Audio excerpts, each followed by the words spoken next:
तो hello my dear students, बहुत बहुत स्वागत है आप सभी का निम्बस लर्निंग के इस यूट्यूब चैनल पर।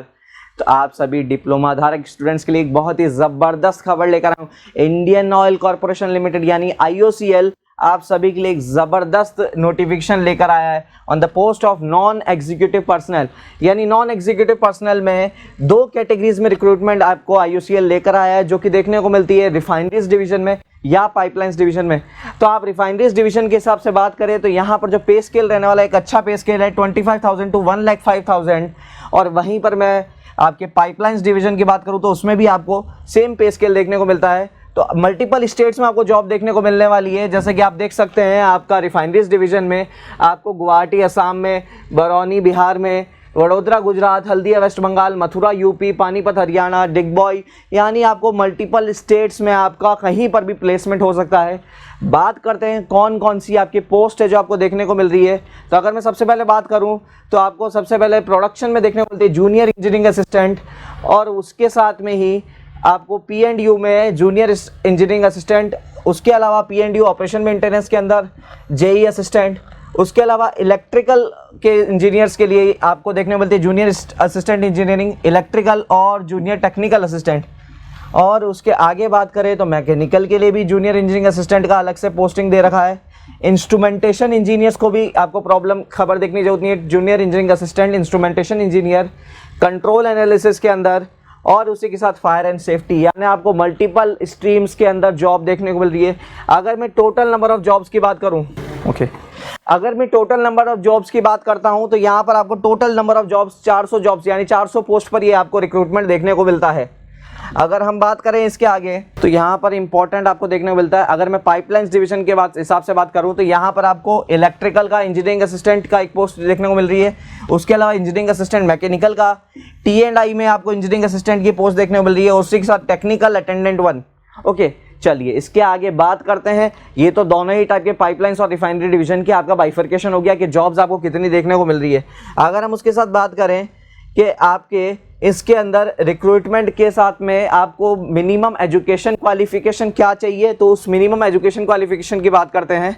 चलिए, अगर मैं रिफाइनरी डिवीजन के हिसाब से अगर प्रोडक्शन इंजीनियर्स के हिसाब से बात करता हूं तो आपको 3 ईयर डिप्लोमा चाहिए, either of chemical engineering, petrochemical engineering, chemical technology, refinery and petrochemical engineering, और 3 इयर्स BSc आपकी फिजिक्स मैथ्स केमिस्ट्री और इंडस्ट्रियल केमिस्ट्री में from a recognized university with minimum of 50% marks in aggregate for general, EWS and OBC candidates और 45% in case of SC/ST candidates। अगर हम बात करें P&U assistant के हिसाब से तो हम बात कर सकते हैं यहाँ पर आपको 3 ईयर डिप्लोमा चाहिएगा मैकेनिकल इंजीनियरिंग में या फिर इलेक्ट्रिकल इंजीनियरिंग में। आइदर आपको चाहिए डिप्लोमा इन इलेक्ट्रिकल और इलेक्ट्रॉनिक्स इंजीनियरिंग यानी ट्रिपल E वाले भी इसमें इंक्लूडेड है, और मैट्रिक विद ITI किसमें फिटर में विद मिनिमम 2 इयर्स ड्यूरेशन, और BSc in physics chemistry mathematics and और इंडस्ट्रियल केमिस्ट्री। ठीक है, उसी के साथ में अगर आप बात करते हैं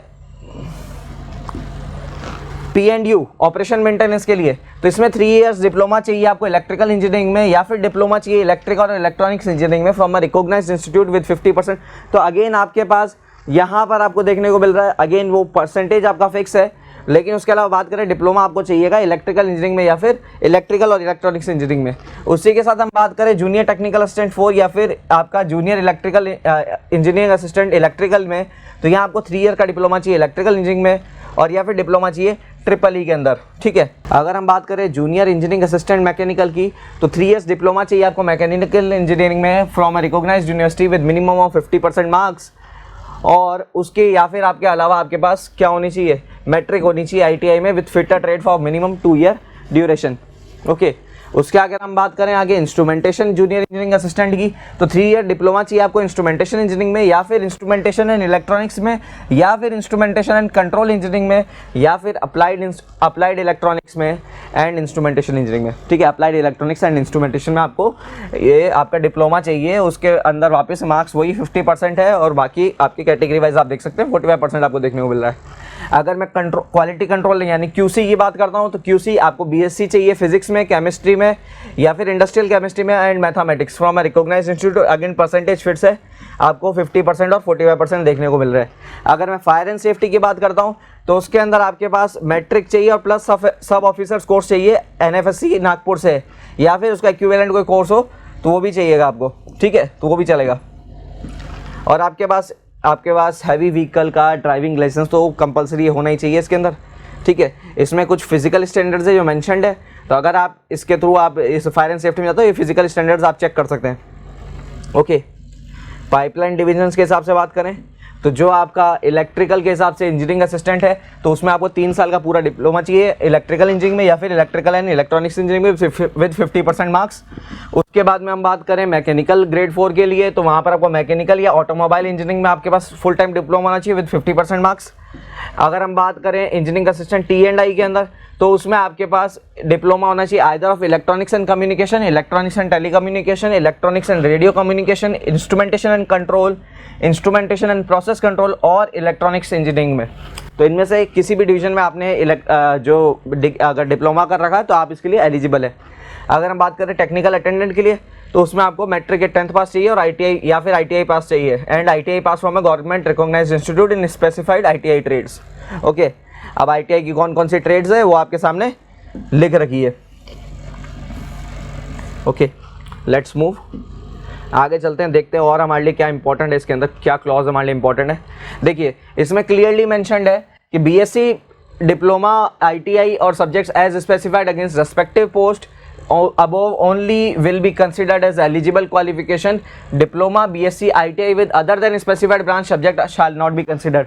तो जो ब्रांचेज ऊपर मेंशन कर रखी है उसके अतिरिक्त आपने अगर किसी ब्रांच में डिप्लोमा, ITI या कोई और दूसरा डिग्री किया है तो वो एलिजिबल नहीं होंगे। यानी आपके जितनी ब्रांचेज ऊपर स्पेसिफाई कर रखी थी वही इनका क्वालिफिकेशन क्राइटेरिया है, ठीक है। उसी के साथ में यहाँ पर आपको पॉइंट और देखने को मिल रहा है। अगर हम नेक्स्ट पॉइंट की बात करें, नेक्स्ट इंपॉर्टेंट पॉइंट की, तो इसमें एक लिख रखा है candidates possessing higher professional qualification such as bachelor of engineering, bachelor of technology, masters in business administration, chartered accountant, company secretary, cost management accountant, bachelor of law, masters of computer application, doctor of philosophy और any such equivalent higher professional qualification shall not be eligible. मतलब ये clear है, B.Tech के students, B के students, MBA, CA, CMA, LLB, MCA, PhD, कोई भी दूसरे type के स्टूडेंट्स जो इन सब डिग्री में इन्वॉल्व नहीं है, मतलब जो भी ऊपर डिग्री दे रखी थी उसके अतिरिक्त आपके पास हायर क्वालिफिकेशन है तो आपको कंसीडर नहीं किया जाएगा। यानी आपके लिए ये डिप्लोमा स्टूडेंट्स के लिए एक ज़बरदस्त नोटिफिकेशन साबित होता है। रीज़न, आपके पास एक लिमिटेड एक अप्रोच रहने वाला है, ठीक है। आगे चेक करते हैं और कुछ इंपॉर्टेंट यहाँ पर आपको क्राइटेरिया देखने को मिल रहा है। तो अगर वर्क एक्सपीरियंस क्राइटेरिया की बात करें तो रिफाइनरीज डिवीजन में कुछ कैटेगरीज के अंदर वर्क एक्सपीरियंस भी मांगा गया है, तो वो वर्क एक्सपीरियंस आप चेक कर सकते हैं। प्रोडक्शन के अंदर minimum 1 year of post qualification work in operations of pump house, fired heater, compressor, distillation column, reactor, heat exchanger in a petroleum refinery और पेट्रोकेमिकल्स और fertiliser, chemical, gas processing industry, इन सभी industries में से किसी में अगर आपने इन सब चीज़ों पर काम किया 1 साल के लिए आपकी क्वालिफिकेशन के बाद में, तो आपको प्रीफर किया जाएगा। उसके साथ में अगर हम बात करें PNU के हिसाब से तो कोई भी फर्दर एक्सपीरियंस आपको नहीं चाहिए। अगर हम बात करें ऑपरेशन मेंटेनेंस के हिसाब से तो 1 ईयर का पोस्ट क्वालिफिकेशन एक्सपीरियंस चाहिए आपको, आइदर ऑपरेशंस में या फिर मेंटेनेंस ऑफ पावर जनरेटर में, आइदर और दूसरा आपके पास डिस्ट्रीब्यूशन ऑफ सबस्टेशंस। एंड उसके अगर बाद में बात करें आपके पास पेट्रोकेमिकल्स में, पेट्रोलियम रिफाइनरी में, आपके पास रिलेज में काम कर रखो, केमिकल फर्टिलाइजर इंडस्ट्री में, पावर प्लांट्स में या फिर लार्ज इंडस्ट्रियल एस्टैब्लिशमेंट में, ओके। तो बाकी आप सब चेक कर सकते हैं आपके पास इसके अंदर जो मिनिमम आपके पास क्राइटेरिया मांगा गया है एक्सपीरियंस का, ओके। चलिए बात करते हैं minimum and maximum age limit की।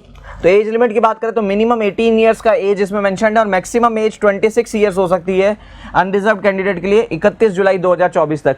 तो जिनकी भी एज लिमिट इस दायरे में आती है 31 जुलाई तक, वो इसमें अप्लाई कर सकते हैं। आपके पास सर्टिफिकेट जो है इशूड होना चाहिए बोर्ड ऑफ सेकेंडरी एजुकेशन से, मैट्रिकुलेशन का और हायर सेकेंडरी का। उसके अलावा आपके पास जो एज का कोई भी क्राइटेरिया एक्सेप्ट नहीं किया जाएगा, यानी आपका जो 10th 12th का मार्कशीट में जो आपकी एज प्रिंटेड है वही क्राइटेरिया यहाँ पर क्या किया जाएगा, माना जाएगा। अगर हम प्रोसीजर की बात करें तो प्रोसीजर आपका 2 स्टेज आपका प्रोसीजर रहने वाला है। तो प्रोसीजर के अंदर आपको सबसे पहले एक CPT टेस्ट होगा और उसके बाद में एक स्किल प्रोफिशिएंसी टेस्ट यानी SPPT आपको देखने को मिलेगा। जो SPPT है वो केवल क्वालिफाइंग नेचर का होगा, यानी उसके मार्क्स आपके टोटल सिलेक्शन के लिए जो मेरिट लिस्ट बनाई जाएगी उसमें इंक्लूड नहीं किए जाएंगे। CBT के मार्क्स आपके लिए इंपॉर्टेंट है। अगर मैं CBT टेस्ट की बात करता हूं तो इसके अंदर आपको एक ऑब्जेक्टिव पेपर का क्वेश्चन देखने को मिलता है, यानी MCQ बेस्ड पेपर रहने वाला है, जहां पर आपको टोटल नंबर ऑफ क्वेश्चन 100 देखने को मिलने वाले, जो कि सब 1 मार्क्स के होंगे। और आपको जो समय मिलने वाला है इट इज़ 120 मिनट्स, यानी 100 क्वेश्चन 120 मिनट। अगर हम बात करें नेगेटिव मार्क्स की, तो नेगेटिव मार्क्स के लिए इसमें मेंशन कर रखा है, नेगेटिव मार्क्स इसमें नहीं है। आपको जो टेस्ट है उसके अंदर दे रखा है objective multiple choice type question होंगे, कंप्यूटर बेस्ड एग्जामिनेशन है, जहां पर इंग्लिश और हिंदी दोनों के अंदर आपको क्वेश्चन देखने को मिलते हैं। और उसके साथ there will no negative marking for wrong answer, यानी गलत जवाब के लिए कोई भी नेगेटिव मार्क्स नहीं है। अगर मैं सब्जेक्ट नॉलेज के टेस्ट की बात करूँ तो 75 मार्क्स आपके सब्जेक्ट से आएंगे, जैसे आप जिस भी इंजीनियरिंग डिवीजन से है उसके आपको 75 मार्क्स के क्वेश्चन देखने को मिलेंगे। न्यूमेरिकल एबिलिटी यानी आपकी बेसिक मैथमेटिक्स आपको 15 मार्क्स की देखने को मिलेगी, और उसी के साथ जनरल अवेयरनेस 10 मार्क्स की आपको देखने को मिलेगी। इस CBT टेस्ट के बेसिस पर एक मेरिट लिस्ट बनाया जाएगा, जिनको SPPT के लिए बुलाया जाएगा, यानी आपका फिजिकल टेस्ट जो आपका प्रोफिशिएंसी टेस्ट है उसके लिए आपको बुलाया जाएगा। देन उस टेस्ट के क्वालिफाई करने के बाद आपका एक फाइनल मेरिट लिस्ट फॉर्म होगा, जिस मेरिट लिस्ट के बेसिस पर आपको सिलेक्शन मिलेगा। ओके अगर हम बात करें फॉर्म की फीस की, तो जनरल EWS और OBC candidates, non creamy layer candidates के लिए 300 रुपीज़ का फीस रखा गया है, एप्लीकेशन फीस, जो कि नॉन रिफंडेबल नेचर का होगा, यानी आपको इसमें रिफंड देखने को नहीं मिलेगा। ओके तो एक बार आपने फॉर्म फीस भर दिया, फॉर्म फिल कर दिया, फॉर्म अगर डिस्क्वालीफाई भी हो जाता तब भी आपको फीस रिफंड होती हुई नहीं दिखेगी, आपको उस एग्जाम को देकर उसको क्वालिफाई करने का सिस्टम बना रहेगा। ओके चलो अगर हम बात करें ऑनलाइन एप्लीकेशन का, तो ऑनलाइन एप्लीकेशन इनकी जो ऑफिशियल वेबसाइट है उस पर चालू होगा। उसके अंदर आप चेक कर सकते हैं, आपके पास जितना डॉक्यूमेंटेशन है वो सारा अपलोड करना पड़ेगा। उसी के साथ साथ में आपको अपनी फोटोग्राफ और सिग्नेचर भी अपलोड करने होंगे। ठीक है, तो इस फॉर्म को फिल करने में अगर आपको कोई भी इशू आता है, कोई भी प्रॉब्लम आती है, तो आप नीचे क्वेरी में या कमेंट सेक्शन में मेंशन कर सकते हैं, आपको जल्दी से जल्दी उसका सॉल्यूशन मिल जाएगा। तो ऐसी ही जानकारी के लिए जुड़े रहिए आपके favourite online learning portal nimbus learning के साथ। Thank you so much guys. If you really like the video, please hit the like button, share the video, subscribe to our YouTube channel and press the bell icon for the latest updates. Thank you.